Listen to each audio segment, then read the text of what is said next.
Nayane Borges das Mercês. Ela é médica veterinária, formada pela Escola de Medicina Veterinária e Zootecnia da Universidade Federal da Bahia, formada em 2016. Ela é sócia proprietária e consultora da Gale Consultoria Avícola, microempreendedora, que atua em pequenas e médias e grandes criações de galinhas caipiras de postura e corte desde 2018. Ela tem mestrado em zootecnia no programa de pós-graduação de zootecnia da UFBA, com ênfase na produção e nutrição de monogástricos, em 2019. Está cursando atualmente o doutorado em zootecnia no programa de pós-graduação em zootecnia da UFBA, também com ênfase na produção e nutrição de monogástricos. Ela tem especialização em inspeção industrial e sanitária de processos de produtos de origem animal pela União Metropolitana de Educação e Cultura, em 2018, e já participou de inúmeros eventos, cursos, palestras sobre a área de avicultura em geral. E já foi professora da disciplina de avicultura em cursos técnicos e faculdades particulares. E o tema da Nayane é a produção, o acompanhamento técnico e os desafios na produção de frangos e galinhas caipiras no Nordeste. Tá? Então, o tema Nordeste, a região Nordeste, traz uma característica diferenciada em relação ao Brasil. Muitas pessoas que querem acessar conteúdo sobre avicultura buscam na internet, mas nem tudo que está ali se aplica para a nossa região, exceção do Rio Grande do Norte, é clima quente também, igual o Ceará. Então, às vezes, uma informação que está na internet, ela está aplicada para o Sul e não funciona aqui no Nordeste. Então, nós temos uma região diferente, que acompanha desafios diferentes. E a Nayane vai falar um pouco sobre isso e sobre a experiência dela de campo visitando os produtores rurais. Então, eu peço aí à equipe que libere aí o vídeo dela. Primeiramente, eu gostaria de agradecer ao André, a toda a organização do evento, pelo convite, pela atenção, para participar aqui desse evento que eu considero tão importante, tão maravilhoso para a nossa região. Infelizmente, eu não posso estar aí presente junto com vocês, porque fui positivada para a Covid. Depois de tanto tempo, pela primeira vez, estou com a doença, Mas eu espero que vocês aproveitem bastante todo o conteúdo que está sendo fornecido e aproveitem aí presencialmente, tá? Toda a estrutura, tudo que está sendo oferecido para vocês.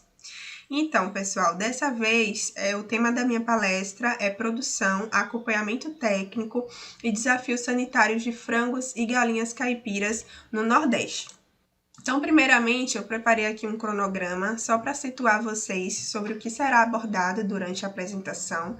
Então, primeiramente, vou fazer uma breve introdução, depois falarei sobre os desafios sanitários mais prevalentes na criação caipira, como evitar essas doenças na criação, que eu acredito que seja o ponto-chave aqui da apresentação, e por que se preocupar com a prevenção, certo? Então, como vocês já sabem, a avicultura caipira é uma atividade super tradicional no nosso país, principalmente aqui na nossa região Nordeste, e ela faz parte da agricultura familiar, seja para obtenção de carne, ou de ovos. Então, essas famílias utilizam esses produtos para a sua subsistência, como também para ter um incremento na sua renda mensal, tá? Só que com o passar do tempo, essa atividade, a avicultura caipira, ela foi sendo vista como um empreendimento, ou seja, como única fonte de renda de várias famílias, Então, ela foi fornecendo aí uma maior rentabilidade e passou de ser um incremento a única renda, mensal. Além disso, a demanda pelo produto caipira cresceu bastante ao longo dos anos, por conta aí dessa maior procura, por produtos com maior bem-estar animal. Os consumidores passaram a se preocupar mais em como aquelas aves, aqueles animais estavam sendo criados, para aí passar a consumir os seus produtos. E junto com isso, teve, consequentemente, um aumento da densidade de criação, ou seja, mais aves caipiras, mais granjas caipiras passaram a existir, aves passaram a ser alojadas cada vez mais, e aí, pessoal, junto com isso, vieram também os crescentes desafios sanitários.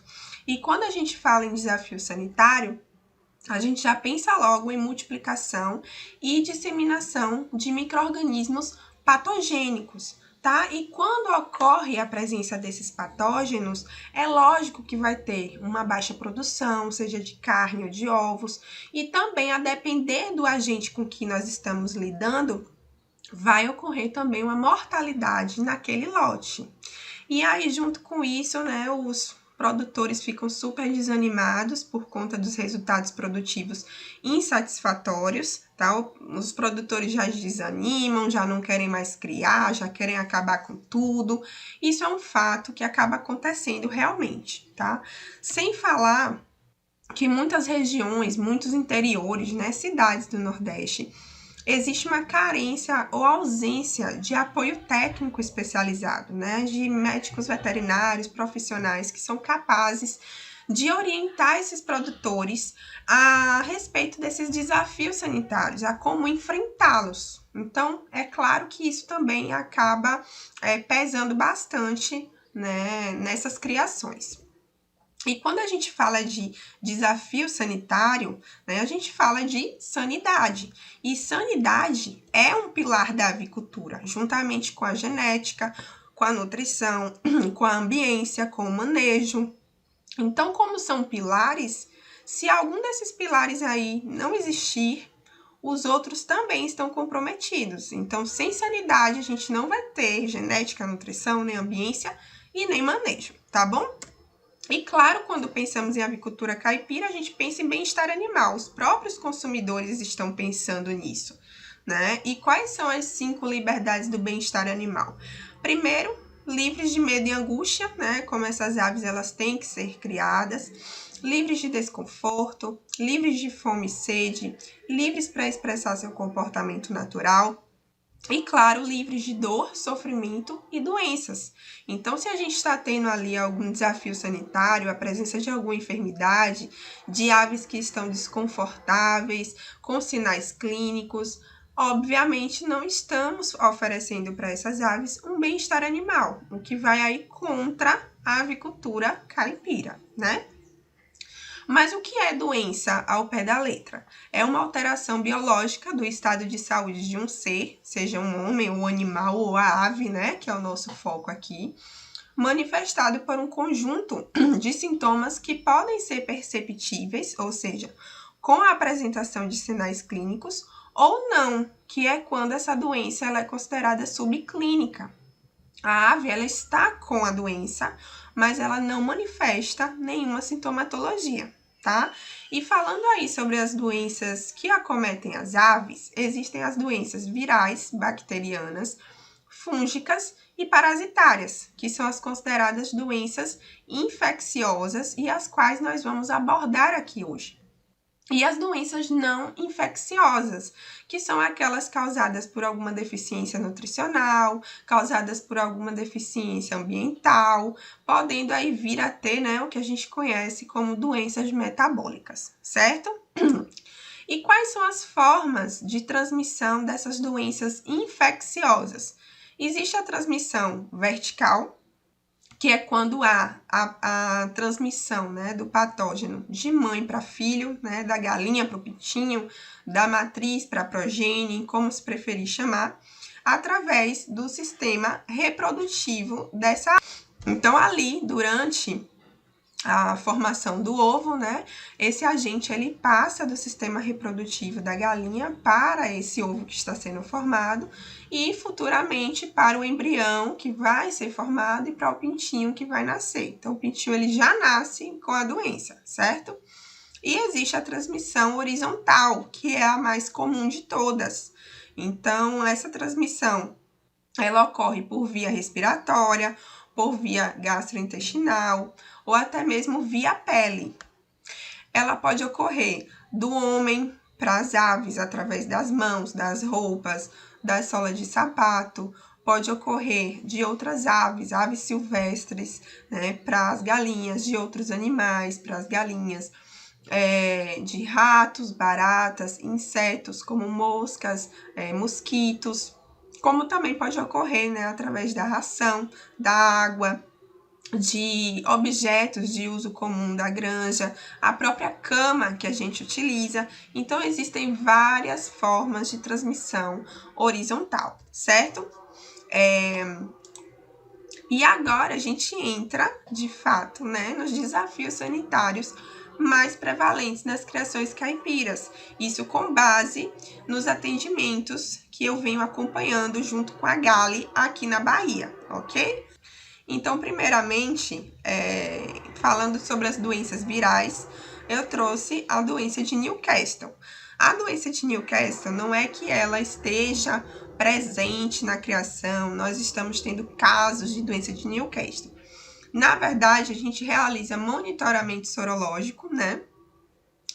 Em aves vacinadas e também em aves não vacinadas, e a gente verifica que o vírus ele está presente na região, né? Ele está circulando naquela localidade. Então, não é porque a doença não está presente que nós não temos que prestar atenção nessa enfermidade, ok? Para quem não sabe, a doença de Newcastle ela é causada pelo paramyxovírus e atinge tanto aves domésticas quanto aves silvestres de qualquer idade. É uma doença de grande importância econômica mundial e ela chega até a inviabilizar exportações de produtos avícolas e aves. Então, qualquer país que esteja aí apresentando um surto da doença de Newcastle de alta patogenicidade, toda a fronteira desse país vai ser fechada para exportação de produtos avícolas, seja produtos aí oriundos de criações de frangos de corte, de poedeiras, de aves caipiras. Qualquer exportação de ave é interrompida. Aqui no Brasil, nós temos o Programa Nacional de Sanidade Avícola, que é o PNSA. Ele foi criado pelo Ministério da Agricultura e ele visa justamente fazer esse monitoramento aqui no nosso país. Então, portos, aeroportos, pontos de chegada de aves silvestres, né, de aves migratórias, tudo isso é monitorado constantemente por esse órgão e também pelos órgãos de defesa estadual para evitar com que essa doença de alta patogenicidade entre aqui no nosso país, certo? Além disso, ela é uma zoonose, então atinge também os seres humanos, mesmo que com sintomas bem leves, certo? Como uma conjuntivite, mas não deixa de ser uma zoonose, né? É uma doença de notificação obrigatória. Quando a cepa desse vírus é de alta patogenicidade, nós vamos ver isso quando eu mostrar sobre os sinais clínicos, certo? E é uma doença de transmissão horizontal, como eu mostrei anteriormente para vocês, tá? Aqui eu trouxe um mapa divulgado pela OIE, que é a Organização Mundial de Saúde Animal, em 2019, que foi o último ano em que eles divulgaram esse dado sobre os casos reportados de doença de Newcastle em todo o mundo. Então, observando aí esse mapa, a gente visualiza que o Brasil ele está em verde, né? E isso significa que a doença ela está ausente aqui no nosso país. Ela foi erradicada, né? Ela já aconteceu, nós já tivemos casos de doença de Newcastle de alta patogenicidade. E os últimos surtos foram em criações caipiras, tá, pessoal? E esses últimos surtos foram registrados no ano de 2006, nos estados do Amazonas, Mato Grosso e Rio Grande do Sul. Então, eu quero que vocês vejam que o risco, ele está presente, né? Ele pode ocorrer e não olhando só a um nível de avicultura industrial. A gente vê isso também na avicultura caipira. Dessa forma, a gente tem que estar bastante atento, principalmente com as aves migratórias. Porque se a gente visualizar o mapa, nós vamos ver aí que os Estados Unidos, por exemplo, né, ele está em vermelho. Ou seja, ele está com presença de doença atualmente, vários focos, vários surtos da doença nesse país. E quando a gente vê a migração das aves, né, em todo o mapa, nós vemos que muitas aves, elas migram dos Estados Unidos aqui para o Brasil. Então, nós temos que ter bastante cuidado, porque essas aves, elas podem ser acometidas e elas podem ser veiculadoras e trazer esse vírus de alta patogenicidade para a gente, inclusive para as granjas caipiras, certo? E quais são os sinais clínicos da doença de Newcastle? Isso vai depender muito da cepa viral com que a gente está lidando. Então, existe a cepa velogênica viscerotrópica, que é a mais grave de todas, é uma cepa de alta patogenicidade, tá? E a resposta, gente, dessa cepa no lote é isso aí que vocês estão vendo na foto, tá? É uma mortalidade de 100% no lote. Em 3 a 4 dias, todas as aves morrem e morrem subitamente, sem apresentar nenhum sinal clínico, certo? Então, vocês imaginem, né? Vocês imaginam o prejuízo econômico nessa granja. A segunda cepa, que também é considerada de alta patogenicidade, é a cepa velogênica pneumotrópica, ou também chamada de pneumoencefálica, que causa sintomas tanto respiratórios, como espirros, conjuntivite, tosse, anorexia, perda de peso, como também alguns sintomas neurológicos, tá? Como espasmos, torcicolo, paralisia. E aí, consequentemente, nós vemos uma alta mortalidade nessas aves. Esses sinais neurológicos, eles são os mais clássicos, né, da doença de Newcastle. Porém, também existem outros sinais que podem ser observados. Outra cepa, que é considerada uma cepa intermediária, é a mesogênica. Ela também causa sintomas respiratórios e sintomas nervosos, só que com a maior gravidade em aves jovens, tá? E a cepa chamada de lentogênica, que inclusive é a cepa que se realiza a fabricação de vacinas contra a doença de Newcastle. Essa cepa, né, ela não acomete as aves com uma gravidade tão alta, então nós não observamos mortalidade, mas observamos uma queda na produção de ovos e de carne, e também as aves elas ficam bastante propícias a infecções secundárias, certo? Aqui são algumas fotos que eu retirei de cadernos técnicos, livros, né? Só para mostrar algumas imagens de como as aves ficam acometidas quando estão com essas cepas de alta patogenicidade, sendo aí acometidas com essas sintomatologias nervosas, né? Então, a gente observa aqui o torcicolo, que é o chamado olhar para as estrelas, né? É comumente chamado dessa forma. A gente vê aves bastante debilitadas, aves paralisadas, também apresentando espasmos musculares. Tudo isso é bastante comum nessas cepas de alta patogenicidade da doença de Newcastle, certo? Outra doença viral que aqui na Bahia a gente costuma dizer que nós encontramos em cada esquina, é muito comum, é a bronquite infecciosa das galinhas, também chamada de BIG, certo? A BIG é causada pelo coronavírus, mas não é o coronavírus que está causando, né, a Covid-19, a pandemia, certo? Esse é um coronavírus exclusivo das galinhas, acomete aí galinhas de qualquer idade, né? Ele é espécie específico, certo? A transmissão é horizontal, é uma doença de grande impacto econômico, porque causa alta morbidade e alta mortalidade, principalmente na fase inicial ali da idade das aves, e também porque causa o que nós chamamos de falsas poedeiras. O que é isso? As falsas poedeiras, elas são as aves que são acometidas por esse vírus na fase de recria, né? Falando aí de avicultura de postura, né? Das aves de postura caipira. Então, durante a fase de recria, quando as aves são acometidas por esse vírus, ele tem predileção pelo sistema reprodutivo e lá ele não vai deixar esse sistema se desenvolver. Então, os ovários dessas aves ficam completamente atrofiados.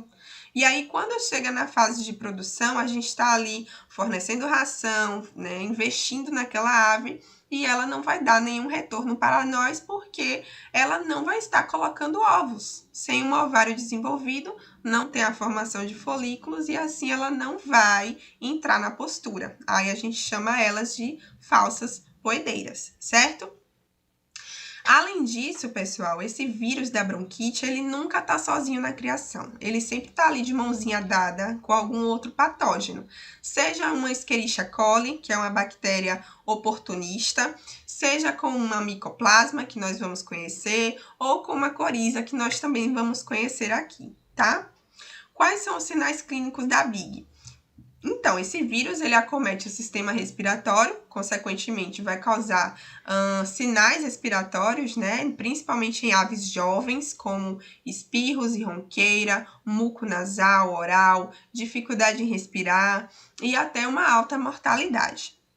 Ele também acomete o sistema renal e gastrointestinal, causando diarreia acentuada, consequentemente uma desidratação, passagem de ração, apatia e esse comportamento de autobicagem, né? As aves, como os rins, eles são acometidos, eles aumentam de volume, as aves sentem uma dor na região dorsal, nas costas, então elas têm esse costume de ficarem bicando essa região. E também atinge, como eu falei anteriormente, o sistema reprodutor, causando nas aves jovens essa lesão ovariana permanente. E quando acomete as aves já em fase de produção, essas aves elas apresentam queda na postura e uma baixa qualidade do ovo. Aqui, gente, eu trouxe umas fotos, né, de um atendimento que nós realizamos e que depois nós diagnosticamos a presença do vírus da bronquite na criação, tá? E aí, na visita, a gente observou aves com bastante dificuldade respiratória, com vários sinais respiratórios, né? Então, optamos por realizar uma necrópsia nessas aves e encontramos traqueia bastante com presença de bastante muco, presença de formações caseosas, como vocês podem ver aqui. Também encontramos rins bastante aumentados de volume, tá? E no intestino verificamos aí uma mucosa bastante espessa, com presença de gás, e vocês veem que uma mucosa bastante inflamada, bastante vermelha, hiperêmica, né? Como costumamos chamar. Aqui nessa foto, né, mostra também a lesão ovariana que a gente encontrou nesse lote. Então, elas eram aves de 35 semanas de idade, ou seja, elas estavam em pico de produção, né, teoricamente, porém a produção estava super baixa, e aí verificamos a presença de falsas poedeiras, ovários com lesão. Então, o ovário de uma ave com 35 semanas de idade teria que ser completamente diferente desse daqui. Esses folículos, eles teriam que estar bastante grandes, desenvolvidos, né? Quando, na verdade, eles estavam atrofiados, tá? E aqui são fotos de referências, né, bibliográficas, mostrando a lesão, né, também na qualidade do ovo. Então, esses ovos, eles podem apresentar uma queda de qualidade, formatos anormais, ovos com casca enrugada e até mesmo ovos sem casca, tá? Outra doença viral, pessoal, que a gente não encontra a doença aqui, né, nos nossos atendimentos, mas o vírus, ele é circulante, então nós devemos sempre estar atentos, nos preocupar, realizar vacinação, monitoramento sorológico, né? É o vírus aí da doença de Gumboro, que é o birnavírus, né? A doença de Gumboro, ela também é chamada de doença infecciosa bursal, justamente porque ela atinge um órgão imunológico da ave chamado de bursa ou bolsa de Fabrício, que é um órgão que fica logo acima da cloaca, tá? E como ele é um órgão imunológico, consequentemente, né, essa doença ela atinge o sistema imunológico das aves. Atinge aves como galinhas e perus e é bastante comum nas jovens, de cerca de 3 a 10 semanas de idade, tá? A transmissão ela é horizontal e, como qualquer outra doença viral, ela é altamente contagiosa. Aqui também eu trouxe sinais clínicos que podem ser de uma doença subclínica, né? A ave não manifesta nenhuma sintomatologia, porém ela está ali com o sistema imune prejudicado e fica super sensível a outras doenças, sem falar que tem a questão da vacinação, né? Que também é comprometida com a presença dessa doença, já que as aves elas não estão com o sistema imunológico bom para receber aqueles anticorpos vacinais. Aí a gente investe na vacinação e depois a gente não tem o resultado que a gente espera em questão aí de proteção, tá? E tem a doença clínica, né? Que as aves manifestam sintomas como diarreia, desidratação, palidez, prostração. As aves elas ficam prostradas como se fossem corujas, né? E a gente chama que elas ficam encorujadas. E além também do sintoma de autobicagem na região da cloaca. Como a bursa de Fabrício ela fica bastante edemaciada nessa doença, a ave ela fica super incomodada, essa região da cloaca ela coça bastante, então elas ficam tendo também esse comportamento de autobicagem, certo?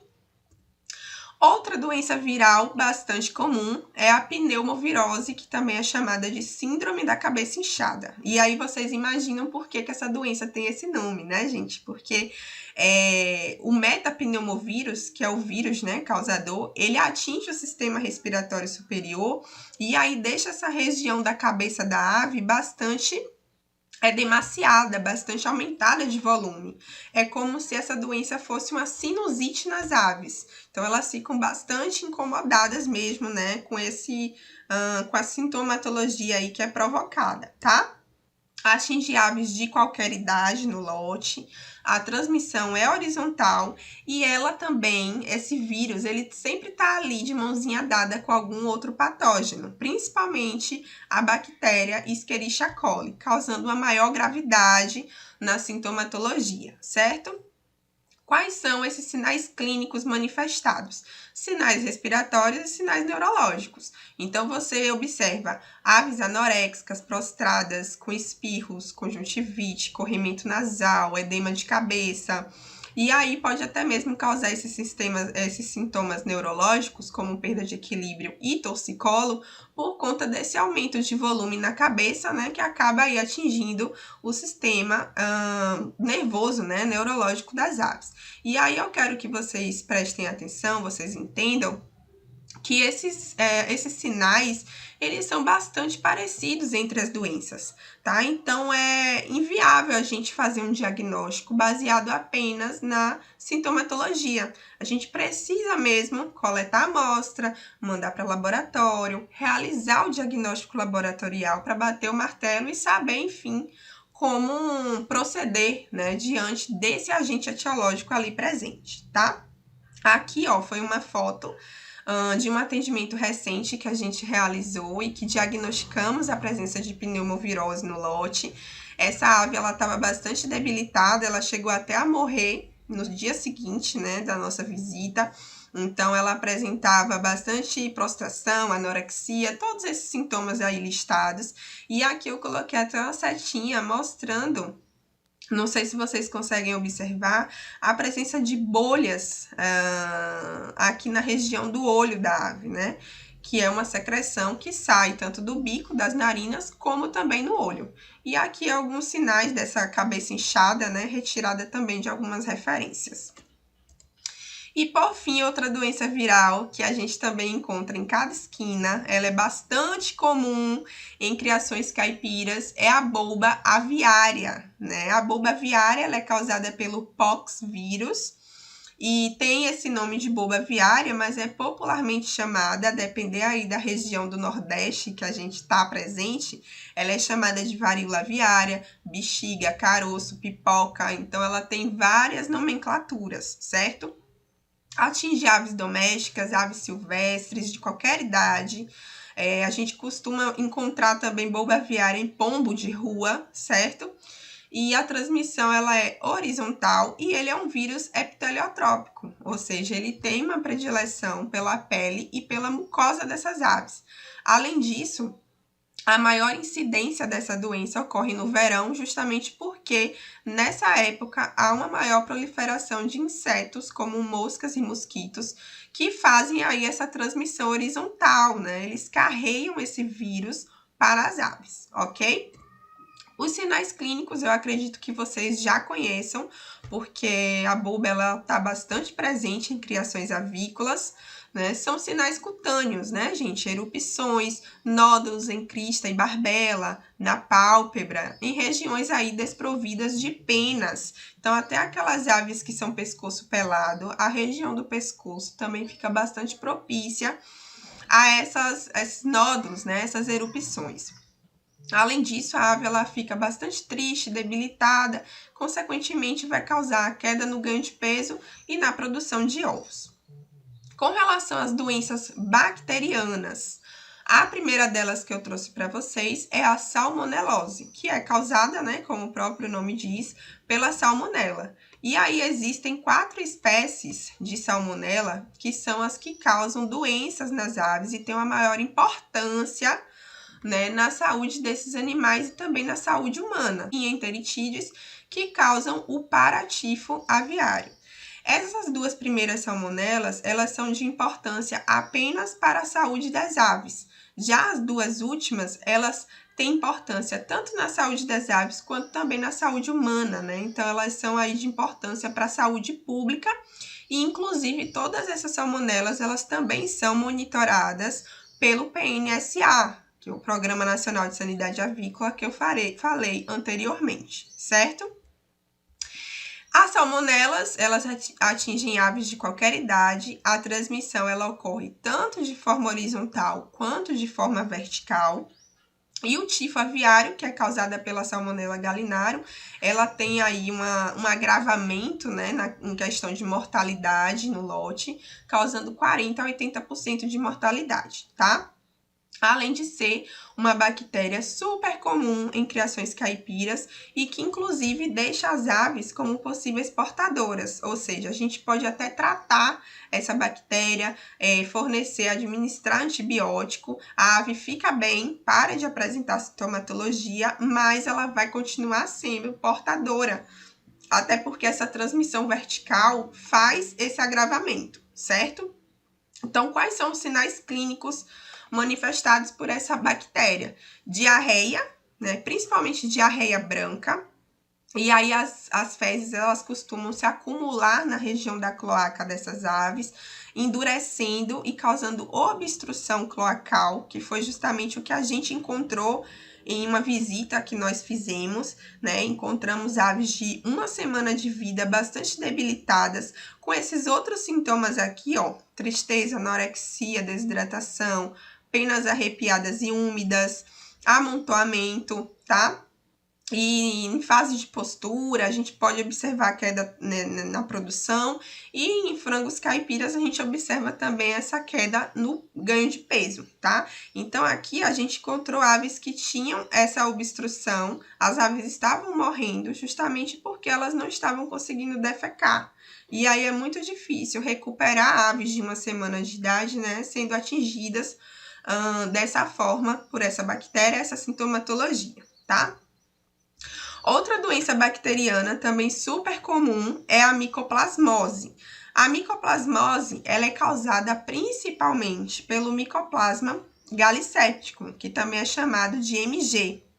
Essa é a micoplasma mais comum em criações caipiras e também a mais grave, né? Ela atinge aves de qualquer idade. A transmissão, assim como a salmonelose, também é vertical e horizontal. E ela nunca causa mortalidade sozinha, tá, gente? Ela também sempre está ali de mãozinha dada com algum outro patógeno, seja com uma bronquite, uma colibacilose, uma coriza ou até um estresse ambiental. Principalmente em épocas secas e frias, as aves sofrem esse estresse ambiental por conta desse clima e ficam mais suscetíveis a essa bactéria, tornando-as até mesmo crônicas, né? As aves, elas se recuperam e depois apresentam de novo sintomas, aí se recuperam, novamente sintomas, então fica ali uma doença crônica no lote, tá? Além de causar os prejuízos econômicos. Então, no final do lote, do período produtivo, a gente observa que cada ave diminuiu a sua produção de ovos de 10 a 15 ovos. Então, na ponta do lápis, isso pesa bastante para o produtor, tá? Os sinais clínicos, os mesmos sintomas aí respiratórios, né, gente? Espirro, tosse, ronqueira, aí a gente observa a queda na produção de ovos. E quando essa bactéria tá ali de mãozinha dada com outro patógeno, principalmente um Escherichia coli, a gente vê uma mortalidade alta no lote, tá? Aqui são fotos também de atendimentos que nós realizamos, fizemos aí o diagnóstico laboratorial e fechamos, né, para Mycoplasma galisepticum. Então, lá nesse lote a gente observava aves bastante debilitadas, com presença de formação caseosa até mesmo no olho, secreção em bico e narina, aves com dificuldade respiratória, tá?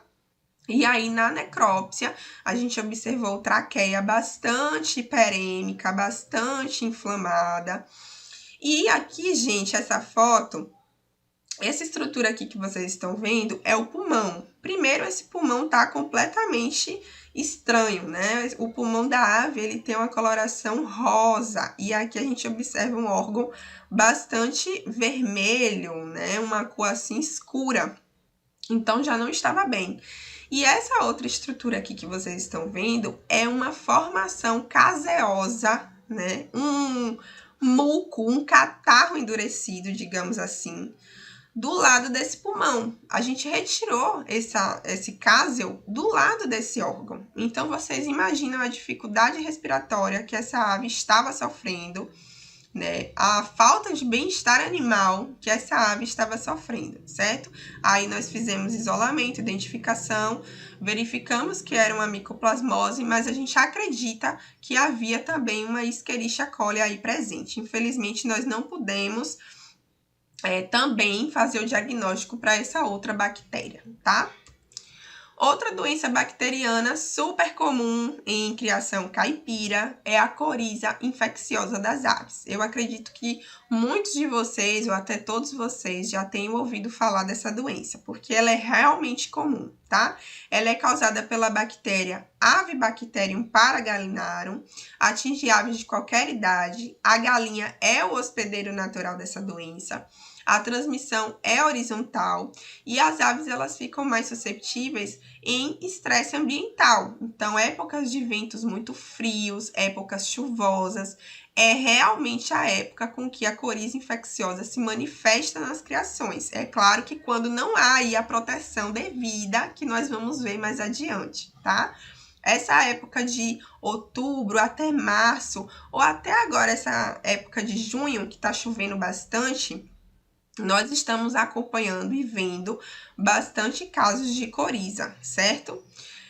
Assim como outros patógenos, ela também quase nunca está sozinha, sempre está ali juntinho com outro patógeno, um E. coli, uma micoplasmose, uma bronquite, uma pneumovirose. Então, você vê que há um agravamento mesmo do estado sanitário desse lote, né?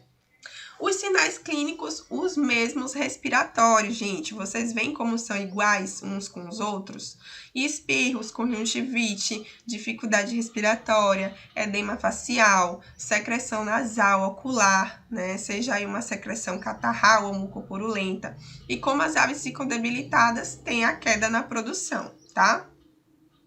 Aqui são fotos também de atendimento nosso da Gali, em que a gente diagnosticou a presença de coriza no lote, tá? Então, aqui foi um lote de aves de pescoço pelado. Vocês veem a dificuldade respiratória com que essas aves estavam, né? Aqui elas estavam bastante debilitadas, com presença de secreção saindo do bico, tá vendo? E aqui foi a necrópsia que a gente realizou desse lote, onde também encontramos a presença de formação caseosa em região pulmonar, tá? E aqui foi um outro lote que nós visitamos recentemente. A produtora, ela não permitiu a necrópsia, né? Ela não permitiu a eutanásia para a necrópsia das aves, mas foi um atendimento que a gente suspeitou, além de outras doenças respiratórias, suspeitamos também da coriza. Encontramos essa ave com uma cabeça bastante inchada, né? Sendo aí também um diagnóstico diferencial para pneumovirose.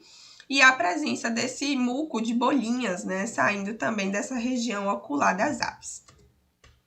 Falando agora sobre as doenças fúngicas, a primeira delas é a aspergilose, que é causada pelo Aspergillus fumigatus e é considerada a principal enfermidade micótica na avicultura. Então, assim, aves jovens, quando acometidas, a mortalidade é bastante alta, né? Por essas aves elas serem mais suscetíveis a esse fungo. Já aves adultas, a mortalidade ela não é tão acentuada, mas elas ficam imunologicamente deprimidas, deixando aí a porta aberta para outros patógenos, tá? É uma doença de transmissão horizontal, E essa transmissão, essa infecção, ela geralmente ocorre no ambiente de incubatório, ou seja, a ave nasce e já é infectada naquele ambiente, ou é infectada no ambiente de criação por conta da cama. Então, a maravalha, tenham bastante cuidado com maravalha, né? Porque ela pode aí veicular, transmitir esse fungo para as aves, certo? Os sinais clínicos também são respiratórios e nervosos, então a gente observa dificuldade respiratória, espirro, conjuntivite, anorexia. As aves elas se apresentam bastante sonolentas e há esses sintomas neurológicos porque o fungo ele também invade o sistema nervoso da ave, né? Causando incoordenação motora e torcicolo. Como vocês podem ver aqui, essas imagens mostram um pouco desses sinais clínicos, certo? Outra doença fúngica, gente, que na verdade não é causada pelo fungo em si, mas sim pelas toxinas que são produzidas pelos fungos, é a micotoxicose. Então, dentre essas micotoxinas, né, as mais comuns são as aflatoxinas e as fumonizinas. E essas micotoxinas, elas adoram alta temperatura, alta umidade. É um ambiente que é bastante propício para a proliferação delas e também dos fungos, tá? Os fungos em si. Então, a matéria-prima milho, que a gente costuma utilizar aí na ração, né? É a matéria-prima base para a formulação de ração para as aves, é bastante propício para ter essas toxinas. Então, a gente tem que ter bastante cuidado na forma de armazenamento, com quem nós compramos esse milho, né, o fornecedor, e ficar bastante atento à qualidade dessa matéria-prima, tá, gente?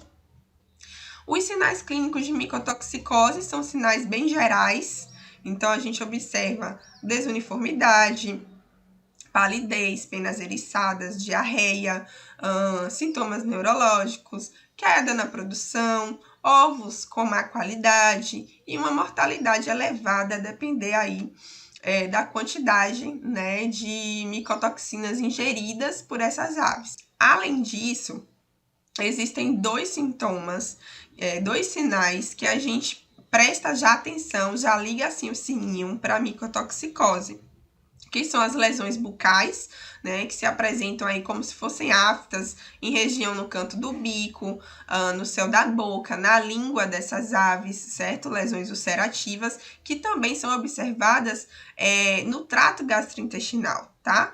Como também a má absorção da ração, é um outro sinal que a gente também já fica em alerta. Falando agora sobre o caso clínico, né, que nós suspeitamos de micotoxicose, eu trouxe aí algumas fotos para ilustrar isso para vocês. Então, esse caso a gente não pôde fechar o diagnóstico porque ele ocorreu bem no início da pandemia, então estava tudo fechado, a gente não tinha laboratório disponível para fazer aí o diagnóstico correto, certo? Mas a gente suspeitou diante dos sinais clínicos e diante das circunstâncias que a gente encontrou de manejo nessa criação. Então, aqui a gente observa, ó, passagem de ração, a presença de ascite, que é esse acúmulo de líquido abdominal, e observamos lesões ulcerativas em trato gastrointestinal. Aqui, né, essa lesão na moela e aqui uma lesão em duodeno, né, em região de intestino delgado, tá? E, por fim, as doenças parasitárias, como, por exemplo, a coccidiose, que ela é super comum e, inclusive, é a doença mais importante da avicultura geral, a avicultura em todo o mundo, certo? A coccidiose, ela é também chamada de hemeriose, porque ela é causada pela heméria, que é um protozoário, tá? E aí existem 3 espécies de hemérias, que são as mais importantes na avicultura.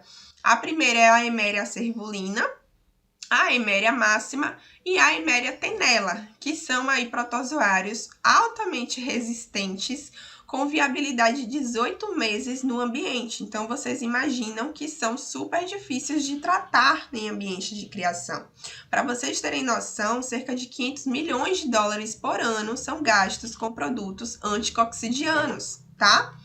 Quais são os sinais clínicos, gente? Então, a heméria, ela apresenta aí, independente da espécie, né, de heméria, ela apresenta sinais gerais, né? Tristeza, palidez, anemia, perda de peso, atraso no crescimento, queda na produção de ovos, mortalidade acentuada e aqueles sintomas gastrointestinais, principalmente a diarreia. Só que aí essa diarreia ela vai se diferenciar um pouco a depender da espécie de Eméria com que a gente está lidando.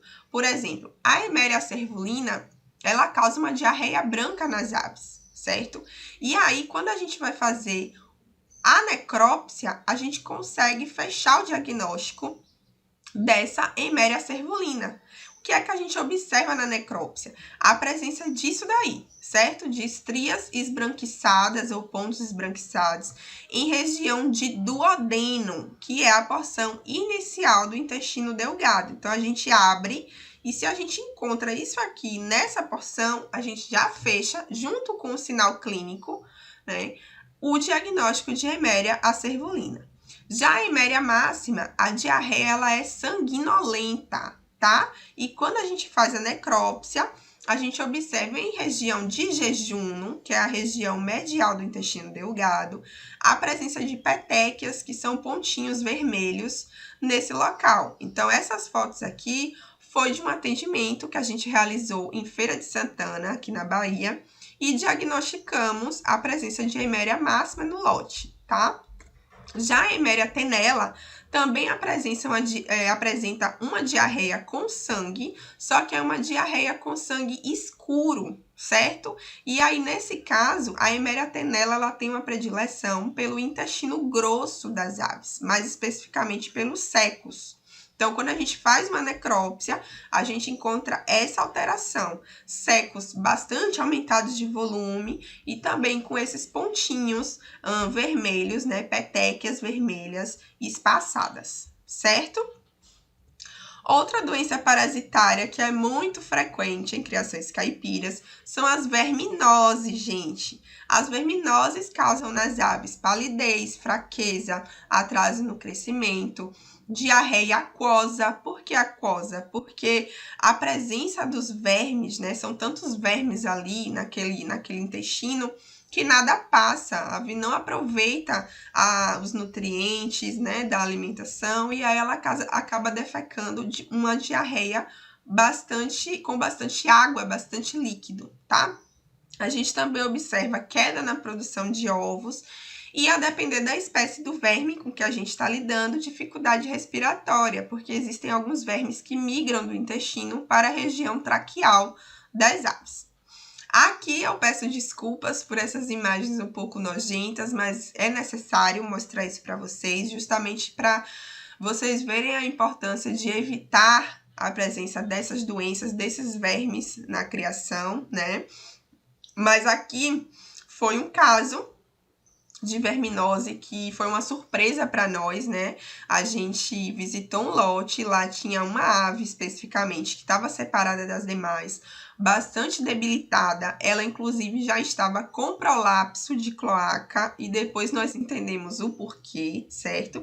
Optamos por eutanasiar e realizar a necrópsia e aí, para nossa surpresa, encontramos uma infestação de Ascaridia galli, que é um verme aí que na sua morfologia a gente já consegue identificar, certo? Então, gente, não vamos deixar isso acontecer. Imagine essa ave, o sofrimento, né, com que ela estava passando. E, por fim, a última doença parasitária também super comum em criações avícolas caipiras são as ectoparasitoses, que são comuns principalmente em criações com manejo sanitário deficiente, certo?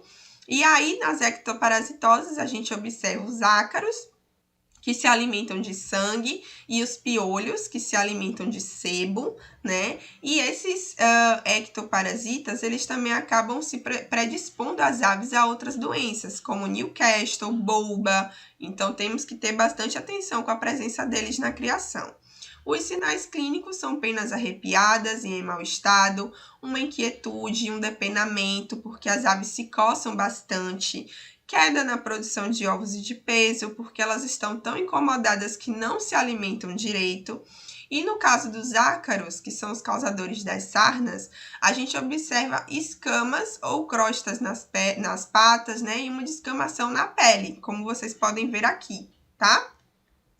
Esses ácaros, a gente também consegue diagnosticar a presença deles, porque como eles se alimentam de sangue, a gente vê as fezes aqui, ó, na base das penas, com essa coloração sanguinolenta, tá?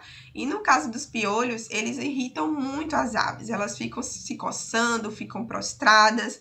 Então, são sintomas, gente, que não dão bem-estar algum, né? E aí, depois de tantos desafios aqui apresentados, os produtores pensam assim, né? E agora? Com tantos desafios, eu não vou conseguir criar galinha. Não vou criar, vou ter muito desafio, vou ter muita doença, vou ter muito prejuízo. Mas é nessa hora que entra isso aqui. Como evitar essas doenças na criação. Por isso que eu falei lá no início, que eu acredito que esse é o ponto-chave aqui da apresentação, né? Que é como evitar esses desafios. A primeira forma de evitar é através da observação. Então, sempre entrem no galpão, observem essas aves, vejam se elas estão apresentando algum sinal clínico, separe essas aves das demais. Essa já é uma forma de você evitar com que esse provável micro-organismo, essa provável doença se espalhe para as outras aves e aí você tenha um prejuízo maior. Então, observar é a primeira forma de evitar esse desafio na criação, tá?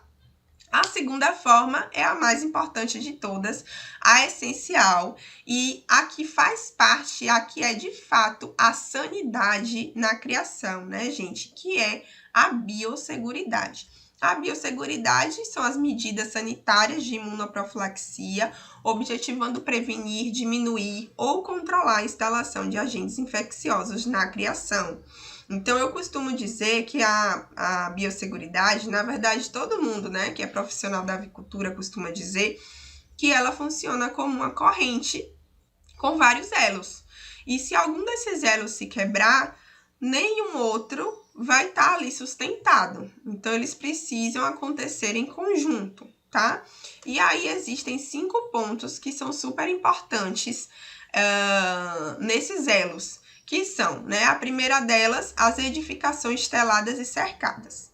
Então, aqui é uma granja que nós visitamos e que esse produtor, ele não tinha nenhuma proteção de tela aqui nesse galpão. As aves, elas ficavam completamente expostas a invasores, a outros animais, outras espécies de aves. Então, vocês imaginem, né, como elas estavam expostas a esses fatores ambientais externos, né? E aí, segundo a Instrução Normativa número 8 de 2017 do MAPA, diz que é obrigatório o telamento de aviários comerciais e esse telamento tem que ser não superior a 1 polegada ou 2,54 centímetros. Então, você que tem aquele telamento com a tela de galinheiro, né, que tem aquela polegada maior, e deseja aí se adequar a essas normativas, né, adequar mesmo a sua criação, você precisa fazer essa substituição, certo? Então, são as telas aqui que a gente chama de pinteiro, né? Você vê, gente, que não passa nenhum passarinho aqui nessa tela, certo? E aqui algumas fotos, só para mostrar também a importância do telamento da região de piquete, para evitar também a entrada, né, de outros animais que possam carregar esses patógenos para as aves. Um ambiente limpo também é um outro fator super importante da biosseguridade. Não vamos deixar isso aqui acontecer, tá, gente? E nós encontramos essas características aqui, essas imagens que vocês estão vendo em atendimentos que a gente realizou. Então, esse produtor deixava a cama suja dentro do ambiente de criação, comedouros artesanais sujos, a presença de ovos quebrados, um ninho bastante sujo, com cama bastante suja. E você vê que mesmo equipamentos quebrados eram mantidos dentro do ambiente de criação, sem nenhuma higienização, né? Só chamando aí bactéria, certo? Chamando aí infecção para as aves.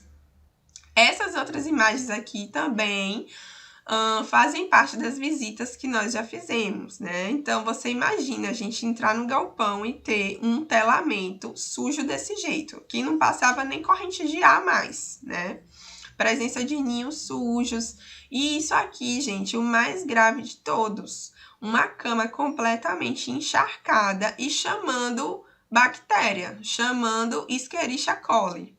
Além do risco, né, que pode causar aí nas aves, na carcaça, lesão de pata. Isso daqui não pode acontecer de jeito nenhum, tá? Então, o produtor ele tem que ter ciência desse passo a passo na higienização, realizar a limpeza seca, molhar, colocar detergente, esfregar, tirar sujeira, enxaguar, botar desinfetante, enxaguar novamente, secar, tá? Então, todo esse passo a passo é super importante. Além disso, a gente também costuma indicar bastante para os nossos clientes o uso da vassoura de fogo, né? Ou incinerador, enfim, ela tem vários nomes, mas aqui a gente chama de vassoura de fogo, né? Maçarico. Ela é bastante útil aí na higienização dos galpões, para queima de penas antigas, teias de aranha e também para o combate de coccidiose, de ectoparasitas, de ovos de verminoses, certo? Então, ela auxilia bastante nesse passo da biosseguridade. E aqui são fotos de clientes modelos nossos, né? Só para mostrar para vocês como tem que ser um ambiente de criação. Você vê aí um local bastante limpo, higienizado, cama limpa, teto, cercas, né? O telamento, ninhos, tudo limpinho como tem que ser, tá? O outro passo da biosseguridade é a vacinação. Então, o calendário vacinal ele tem que ser elaborado de acordo com a epidemiologia da região da granja, tá? Então, não adianta eu trazer aqui para vocês um calendário lá da Bahia, que a gente utiliza lá nas nossas criações, e trazer esse calendário e utilizar aqui no Ceará, por exemplo. Por quê? Porque o desafio lá pode ser outro, completamente diferente do que é aqui, certo? Lá possa ser que a gente não precise fazer várias vacinas, várias doses contra bronquite, por exemplo. Já aqui possa ser que isso seja necessário. Então, o que é que eu indico para vocês? Conversem com outros produtores, né, da sua cidade, da sua região, produtores vizinhos, pessoas que já têm costume também de criar e de fazer vacinação nas suas aves.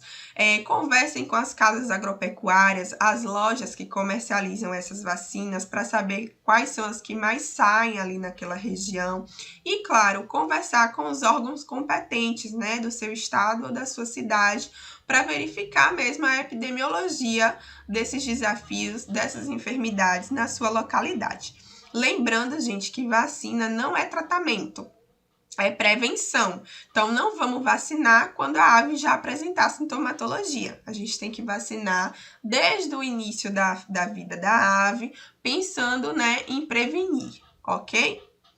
Outro ponto, gente, são as mãos limpas e trocas de roupas e calçados, tá? Então, é super importante você entrar na região, no ambiente de criação com a bota propícia, exclusiva para aquilo, colocar uma touca se necessário. Se não tiver a bota, coloca saco plástico nos pés, né? Importante também botar um pé dilúvio na entrada do galpão com um cal ou um outro desinfetante. Lavar bem as mãos, certo? Lembrem que quando eu falei de transmissão horizontal, o homem também passa esses agentes patológicos para as aves. Essa prevenção também, tá? E, claro, controlar as visitas. A gente costuma ver bastante os produtores deixando qualquer pessoa entrar na localidade de criação. É vizinho, é criança, é amigo, é familiar. Então, assim, vamos ter nessa ciência que há esse tipo de transmissão e que pode levar o lote, as aves, a esse risco de infecção, tá? E, por fim, água e ração de qualidade. Então, a gente costuma dizer que você tem que fornecer para as aves a água que você consumiria. Então, algum de vocês consumiria essa água que tá aqui nesses exemplos, não, né, gente? Então, esse primeiro cliente, essa aqui era a única fonte de água que ele fornecia para 200 aves. A tampa de um tanque que ficava aí exposto ao relento, né, como a gente costuma dizer, exposto no sol, exposto a fatores ambientais, a bastante sujeira, e ele não trocava essa água. Então, a gente encontrou aves bastante debilitadas, desidratadas, e tinha desafio sanitário nessa criação. Aqui nesse outro lote não foi diferente. Né? Essa era a única fonte de bebedouro de água para 1000 galinhas. E essa água não era trocada há muito tempo, né? Como vocês podem observar. É super importante realizar a cloração dessa água, a higienização da água que a gente vai fornecer para as aves, para evitar também com que esses agentes microbiológicos sejam transmitidos, né, para as aves e elas se infectem, ok? E no caso dos comedouros, né, da ração, não é diferente. A gente precisa fazer a higienização do comedouro, né, ter cuidado com o armazenamento da ração. E aí, em muitas visitas que a gente realizou, nós não encontramos esse cuidado. Aqui, por exemplo, ó, comedouro com ração velha, ração com bolor, inclusive. Aqui uma ração, ó, bem bolorenta. Então, você imagina as aves terem que comer, né, gente? Essa ração, não pode, certo? E aqui, ó, essas 3 fotos que eu tô mostrando aqui para vocês foi o que a gente encontrou naquele caso do cliente de micotoxicose, que era a nossa suspeita, certo? Encontramos essas condições. Uma matéria-prima bastante comprometida, não podemos fornecer esse tipo de matéria-prima para as nossas aves. Com certeza aqui tinha fungo, micotoxina e sabe mais lá Deus o que, né? Aqui, ó, o local que ele fazia a mistura da ração, ele não higienizava, então encontramos uma ração também bolorenta, né, aqui dentro. E esse era o local que ele armazenava a ração. Um local que recebia bastante umidade, esse recipiente ficava apoiado no chão, então vocês imaginam aí que são condições totalmente propícias para fungos, né? E aqui também uma outra imagem mostrando como a cliente armazenava a matéria-prima. Esses tanques, eles ficavam apoiados na terra, na umidade, expostos ao sol, à chuva, a tudo. Então, com certeza, fungo, micotoxina, principalmente, é o que mais pode acontecer nesses casos, tá? E além desses pontos, outros pontos da biosseguridade também são super importantes, como adquirir aves de local confiável, alojar aves da mesma idade em um único galpão, quarentena de aves novas e aves com sintomatologia, descartar corretamente aves mortas e a cama velha, evitar entulhos e colocar iscas contra ratos e baratas, e também realizar o vazio sanitário no final de cada lote e antes de alojar um novo lote, certo? E também o terceiro ponto para a gente ter cuidado, né, e verificar essas questões todas contra esses desafios é ter atenção às normativas que estão aí disponíveis para quem é criador de aves caipiras. Então, nós temos a norma brasileira, a BNT, destinada, né, para a produção de ovo caipira. E também temos a norma brasileira destinada à produção de frango caipira. E nessas normativas, todo esse passo a passo de biosseguridade que eu mencionei para vocês, eles mencionam também. Então, você, produtor, que quer se adequar a essas normativas, quer legalizar, registrar a sua criação, tem que estar atento a todos esses pontos, ok? E aí, gente, para finalizar, eu chego nesse ponto aqui. Por que se preocupar com a prevenção? Primeiramente, né, por conta dos prejuízos econômicos que todos esses desafios podem gerar para você que é criador. Mortalidade das aves, a presença de falsas poedeiras, como eu mostrei anteriormente, né, que traz esses prejuízos também. O baixo desempenho de produção, você tá ali investindo, comprando ração que não tá barata e essas aves não estão te dando um bom desempenho, não estão te dando ovos, não estão te dando uma boa produção de carne, tá? Então, prejuízo. E também, gente, as medicações. Medicação não é barato, tá? Não pensem que vou fazer qualquer coisa aqui, depois se tiver alguma coisinha, eu vou ali, compro um medicamento e dou. Não é assim. Antibiótico, anticoccidiano, é muito caro. Então, você vai ter prejuízo econômico porque muitas vezes você não está dando a medicação correta, a ave não responde àquele tratamento e aí vem o prejuízo econômico, certo?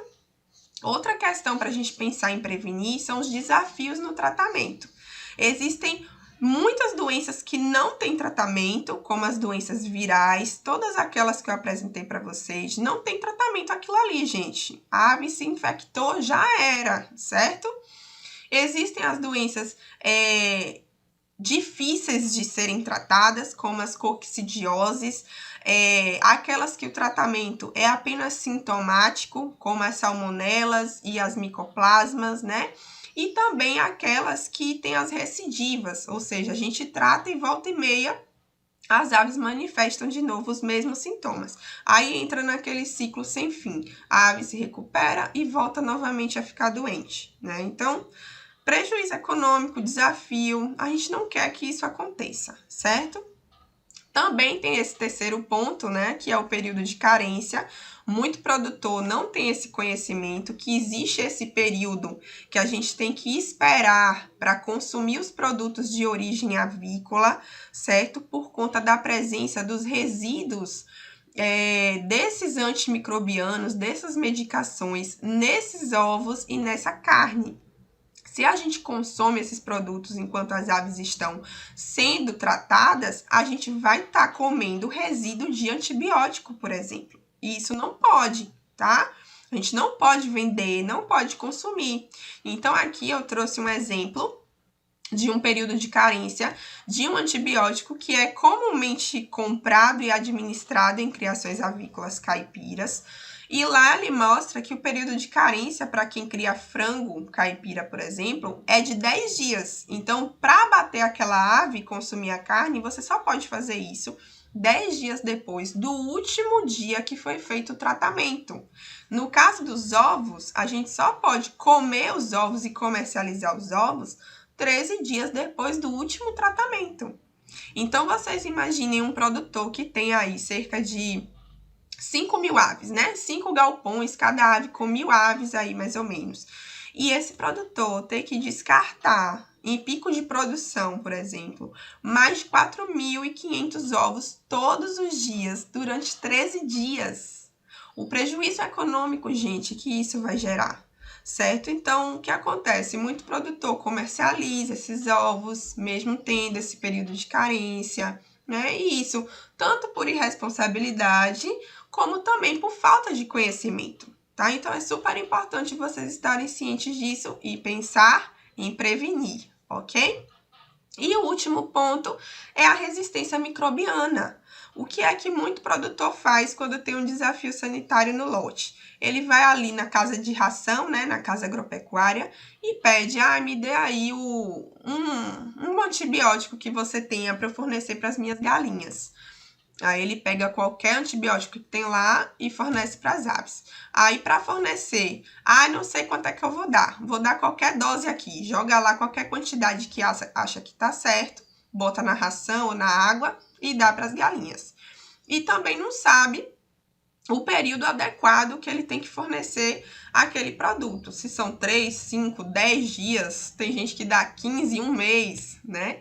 Tudo isso em conjunto, toda essa administração inadequada vai promover o surgimento de bactérias super resistentes. Vai chegar num ponto que a gente não vai ter mais nenhuma medicação disponível que mate essas bactérias, tá, gente? E isso não está acontecendo somente na avicultura ou na saúde animal. Está acontecendo também na saúde humana. E da mesma forma, por irresponsabilidade ou também por falta de conhecimento. O ideal é a gente verificar a sensibilidade daquela bactéria que a gente encontrou ali, naquele lote, aquele desafio específico que a gente encontrou, e verificar essa sensibilidade dessa bactéria às drogas que a gente pode utilizar. E isso é feito por um exame que a gente chama de antibiograma. Só que eu não posso deixar de colocar aqui para vocês que é difícil para muitas regiões, para muitas cidades no Nordeste, encontrar profissional médico veterinário, encontrar um laboratório específico que faça esse exame para suas galinhas, para você encontrar qual é o medicamento ideal, né? A gente sabe dessa carência. Então, assim, por isso que a gente tem que pensar em prevenir, tá? E aqui, ó, eu trouxe um exemplo desse exame chamado antibiograma, que a gente realizou em um lote. O produtor estava tendo um desafio sanitário, a gente fez coleta de material, levamos para o laboratório, e no laboratório a gente diagnosticou a Escherichia coli, tá? E aí vocês veem a gravidade, gente. Olha quanta medicação que essa Escherichia coli está resistente. Não adianta a gente dar nenhuma delas que ela não vai morrer. E aí, negrito, vocês veem apenas 3 antibióticos que essas aves apresentavam sensibilidade. Então, é super difícil a gente conseguir tratar quando ocorre a resistência microbiana. E aqui um outro exemplo de antibiograma que foi realizado pelo LASAB, que é o nosso parceiro, né, o Laboratório de Sanidade Avícola. Eles fizeram também essa coleta, identificação, encontraram aí uma infecção por Escherichia coli, verificaram que tinham a maior quantidade de medicações, né, que essa bactéria tinha sensibilidade. E aqui, ó, vocês veem que essa bactéria estava resistente apenas a dois princípios ativos. Só que esses princípios ativos, eles são os mais comuns, as medicações mais comuns que a gente utiliza na criação avícola e as que a gente mais encontra nas casas agropecuárias, né, nas casas veterinárias, pelo menos aqui na nossa região. Enquanto esses outros princípios ativos é super difícil a gente encontrar. Então, pensem na dificuldade para tratar esse lote, né, gente? Então, assim, desperdício de dinheiro, porque você fica ali comprando um antibiótico atrás do outro, acaba não resolvendo o problema ou até mesmo mascarando o problema.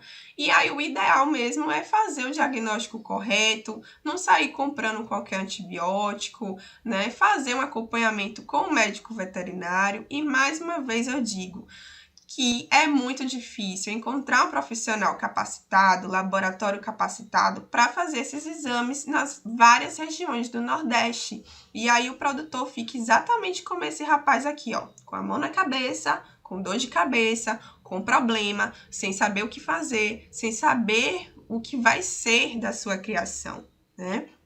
Por isso, mais uma vez, eu bato na tecla da prevenção. A gente tem que pensar em prevenir e não em tratar, ok? Tratar não é o ponto-chave, e sim a prevenção.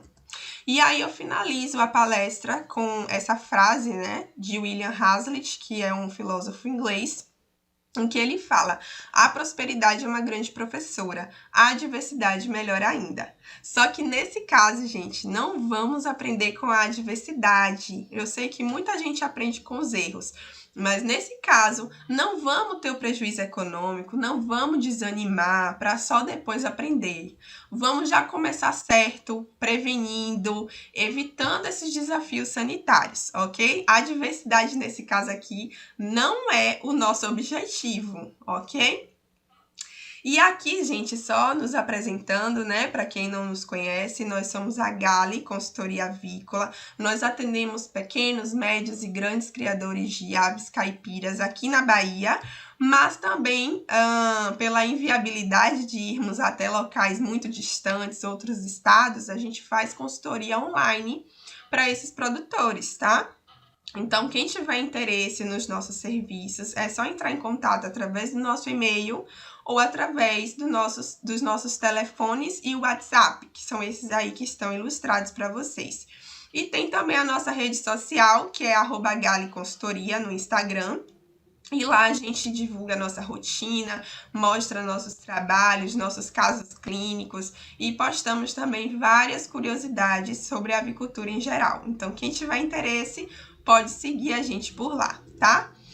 Mais uma vez, eu agradeço a atenção de vocês, ao convite para participar desse evento e a oportunidade de estar aqui, né, mostrando meu trabalho, e mostrando aqui esses desafios sanitários para vocês, mesmo que de longe, tá bom? Obrigada pela atenção e até a próxima.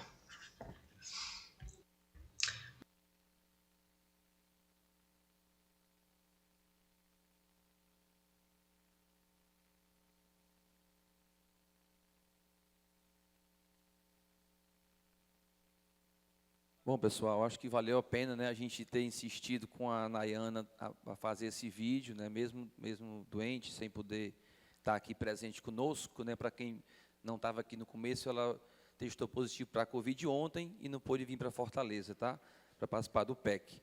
E lembrando que, na sequência, nós temos aqui o Carlos Philipsen, que já está aqui conosco, ele é proprietário da granja Ovos Philipsen, no Rio Grande do Sul.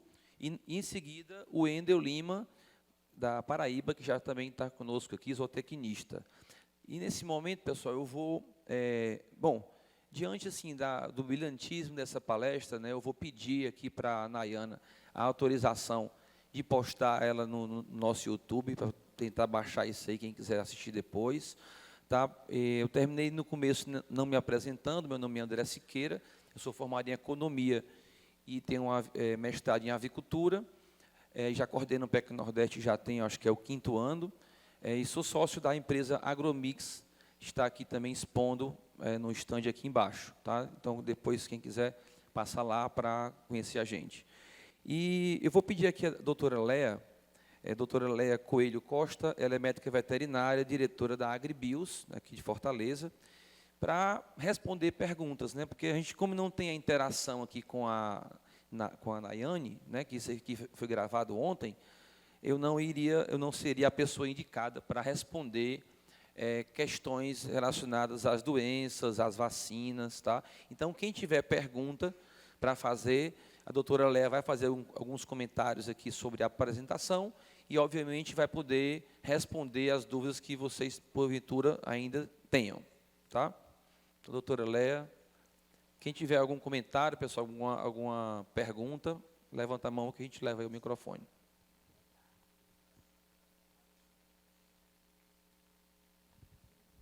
Boa tarde, pessoal, tudo bem? Então, eu acho que a gente pode começar pelas perguntas, e aí eu tento ir acrescentando alguma coisa. Vou tentar responder vocês, tá? Porque a palestrante não fui eu. Boa tarde, me chamo Emanuel, certo? Moro aqui em Aquiraz e eu estou com a pretensão de criar galinha caipira, certo? E eu ainda estou pesquisando análise de mercado e tal. A gente vê muito em supermercado aquele ovo vermelho, né? Uhum. Tem muito produtor que se diz vender ovos caipira, só que ele vende a galinha confinada, ele bota um produto químico, a gema fica bem vermelhinha. E o que eu queria fazer era a criação de galinha caipiras com um sistema de pastagem. Qual é a melhor galinha a se colocar para criar, que tem a produtividade de ovos e que tem aquela classificação de mesclagem de ovo, criar 2 ou 3 raças para criar de fato uma galinha caipira. Não só com a qualidade, não com a coloração de uma casca só. Assim, na classificação de galinha caipira, você vai vender um ovo, né? Você produz e você vai rotular ele como caipira. Na verdade, é uma identificação por tipo de criação, não necessariamente a linhagem, tá?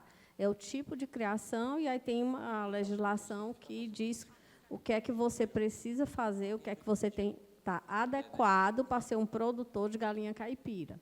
Certo? Então, existem várias linhagens, né? As linhagens comerciais que são utilizadas em gaiola também, normalmente as galinhas vermelhas, elas também podem ser criadas no sistema caipira, né? E tem as linhagens que estão, como você solicitou, que são diversas, vamos dizer assim, uma mistura de linhagens, né? E uma linhagem desenvolvida também através de várias misturas que você vai ter ovos de cores diferenciadas, né? Que a mais conhecida é a Embrapa, né? André, qual que você trabalha lá? Mas ele tem também... O que a gente tem orientado é você ter mais de uma linhagem na criação, né? Porque a gente tem hoje linhagens Brau, a Novogem Brau, que tem uma coloração, a Bovans Black, que tem outro tom de marrom, e tem a Novogem Tinted, que ela põe um ovo creme. Então, na hora que você tem três linhagens, você consegue fazer uma composição muito interessante de diferenciação de cor de casca. Aí você abre, eu trouxe até uma bandeja com o ovo de cada uma, para você entender, porque dá para fazer isso com linhagens diferentes, né? Porque, às vezes, uma linhagem que tem uma produção de cascas variadas, ela tem uma baixa produtividade. Aí, quando você põe na ponta do lápis, aí não compensa, né? Então, o que a Nayana trouxe, né? A gente está no momento que os custos estão elevados e a gente não pode perder produtividade, né? A gente não pode ter mortalidade, não pode ter ineficiência. E aí o Raul vai falar muito sobre mercado. Eu tive a oportunidade de conhecer a propriedade dele lá, vizinho a Gramado, no Rio Grande do Sul, e ele tem uma diferenciação muito grande de produtos e alcança mercados específicos que pagam mais por isso. Então, a gente tem que ganhar, a gente tem que fazer tudo que a gente pode para melhorar o seu resultado financeiro, né? Então, produtividade, evitar doenças, né? E ter um produto que o mercado pague mais, aí você consegue encontrar a viabilidade da criação. Mas só na ordem ali, quem está na frente é ele, para perguntar. Está respondido?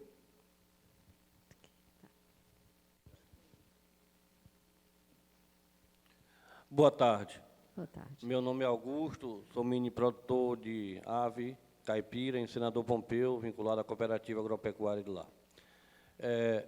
A doutora Nayane falou aí sobre a questão sanitária e tratou de algumas doenças, né, parasitárias, bacterianas, virais, mas eu não vi ela falando sobre marek. Eu gostaria que a doutora, por gentileza, se fosse possível, falasse um pouquinho sobre essa doença que acomete aves lá na nossa região, por favor. Na verdade, assim, a doença de marek, ela já não é nem para você ter casos, porque, normalmente, no caso, você pede essa pintainha vacinada contra a marek. Então, todos os incubatórios costumam vacinar, né? A não ser quando você cria, né? Você faz os seus pintinhos, né? Que eles não vêm de um incubatório, vamos dizer assim, industrial. E aí você tem que fazer essa vacina logo no pintinho ao nascer. Então, é possível. Eu sei que não é fácil encontrar essa vacina, porque na avicultura industrial elas vão para incubatórios, né? Então, por exemplo, aqui em Fortaleza, talvez poucas empresas, uma ou duas, tenham essa vacina de marek para vender, entendeu? Então, não é fácil conseguir, mas existe. Então, quem compra pintainha, né, não faz, você solicita, eu quero vacinada contra a marek. E quem não compra pintainha, não, eu tenho minha incubadorazinha lá, eu faço lá, você tem que comprar a vacina e fazer, que ela é aplicada por via injetável. Então, se você vai fazer lá, você vai usar uma seringa, e normalmente se dá aqui tipo, faz uma prega no pescoço, né? Depois eu posso te explicar melhor. Ok? Mas é importante fazer, porque realmente é muito comum você ter problema se não fizer. Boa tarde, eu sou o Gileno Sá, produtor de galinha caipira na produção de ovo caipira. Eu gostaria só de voltar em relação à coloração, não da casca, mas sim da gema. Como foi dito aí, existe uma normatização para a classificação de produtor de ovo caipira, né? Sim. Eu queria só saber se nessa classificação existe alguma coisa que mensure a respeito da coloração, que é um fato que nós estamos sofrendo muito, porque existe uma inversão de valores aí em relação ao ovo caipira. Existem muitas empresas grandes e criadores pequenos que estão criando galinha dentro de ração, dentro de um galpão, dando ração e com corante químico na ração, que ela fica com a gema do ovo bem vermelhinha. E nós que criamos a pasto, a galinha solta, comendo o resto de cultura, a gente não consegue, por meios naturais, nem com corante químico, podemos usar até alguns corantes naturais, como urucum, açafrão, beterraba, mas não chega à coloração química que a cantaxantina chega. Então, quando a gente vai vender o ovo da gente, que é um ovo criado caipira, o cliente quer o ovo com a gema vermelha. Então, o que eu queria saber é se nessa normatização, existe alguma coisa sobre o uso da cantaxantina? Ele realmente não pode ser utilizado. Não pode.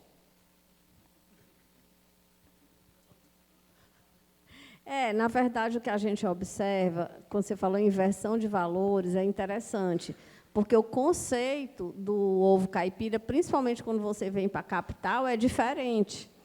Então, eu até assisti a algumas empresas e, assim, o cara classificava o ovo, botava os mais bonitos, os das cores mais vivas, para vender no supermercado como caipira. E aí teve uma outra empresa que chegou com outro ovo e vendia ele do jeito que, né, classificou, sem separar por cor. E aí o cliente da capital não queria, não, o caipira é aquele da cor forte. O que não é verdade, né? Quem é do interior, quem conhece ovo caipira, sabe que não é isso. Então, isso aqui foi um problema. Isso aqui começou com uma primeira empresa que começou a vender para os supermercados, e ela fez isso porque achou que era bonito, né? E por um tempo só eles tinham esse ovo caipira. E quem foi produzir depois teve que entrar no esquema. Então, assim, realmente assim, é falta de conhecimento até do que é o ovo caipira. Né? Porque o ovo caipira, a própria coloração é para ser variada também, a coloração da gema, não é para ser tudo vermelhinho. Tanto a cor da casca como a cor da clara, né? Então, eu acho que falta também um trabalho, alguma coisa aí relacionada ao esclarecimento também do que é um ovo caipira. Até porque, como você diz, as pessoas podem comprar um ovo achando que é caipira e ele não ser, né? Então, falta um tipo de esclarecimento, porque o caipira é bem diferente mesmo na prática, como ele deve ser, ele é diferente.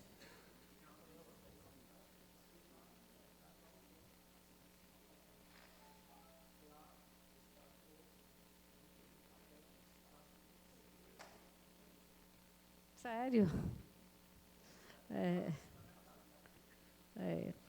Não.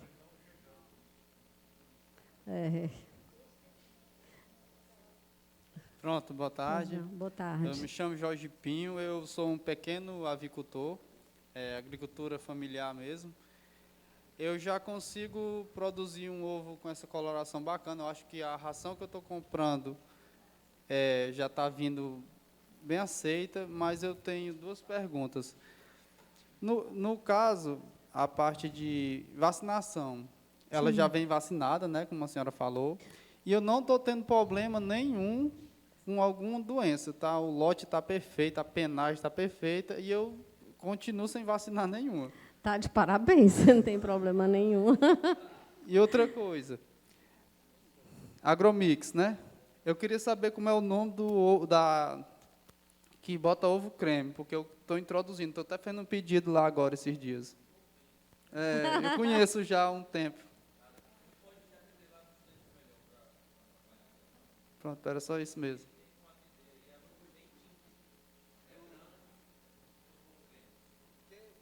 Dá mais uma incrementada, né, no ovo caipira. Fica de cor variada, é mais aceitável no mercado. Eu vendo bem na feira. Em feira. Toda sexta-feira a gente leva... Consegue agregar valor? Consegue vender mais caro do que o outro? Tá conseguindo. A gente está embalado, com rótulozinho. Está bem bacana. Legal. Parabéns, então. Mas já que você falou aí em sanidade, a Nayane colocou muito bem aí, inclusive, toda a sequência, né? E a questão da vacinação, ela é fundamental, assim, para você não ser pego de surpresa. Porque, assim, quando uma doença vem, ela vem para alastrar, né? Isso eu já vi bastante acontecer. Então, assim, é fazer um planejamento, entendeu? Os desafios, ela falou de diversas doenças. Nem toda região tem os mesmos desafios. Ela não colocou assim, vacine disso, daquilo, em qual sequência, porque isso varia com a região. A que a gente considera assim obrigatória, digamos, é a Newcastle, porque ela é uma zoonose, né? É uma doença que pode acometer o ser humano, não é nada sério, no máximo uma conjuntivite, mas, por estar classificada como zoonose, é uma doença de controle. E que também, sinceramente, assim, é um desafio constante que a gente tem aqui no Estado. Existe o desafio de Newcastle, podem aparecer casos. Então, assim, é uma sugestão que eu dou, é que, no caso, a Newcastle não deixe de ser feita rotineiramente. As outras doenças, elas podem ser monitoradas. Por exemplo, se você tem uma propriedade que é bem distante de outra criação, vai ser mais difícil você ter bronquite. O tempo, né? Tá. Mas, se vocês tiverem mais alguma dúvida, vocês podem me perguntar depois também. Só para completar aqui, Gumboro, Newcastle, Marek, várias coccidiose, todas essas doenças, para quem compra galinha pintinha, né, de indústria, vocês podem solicitar para já vir vacinada. São tecnologias novas que estão dando certo. Obrigada, gente. Boa tarde e um ótimo evento aí na continuidade. Muito obrigado, doutora Léa, pela gentileza, né? Eu falei com ela ontem. Doutora Léa, me socorra que a Nayane está doente, né? E aí não poderíamos ter aqui um outro profissional, a não ser o médico veterinário, para poder responder essas questões de doenças. E, na sequência, sem a gente perder muito tempo, eu queria convidar aqui para falar conosco ele que veio lá do Rio Grande do Sul, chegou em Fortaleza ontem de madrugada,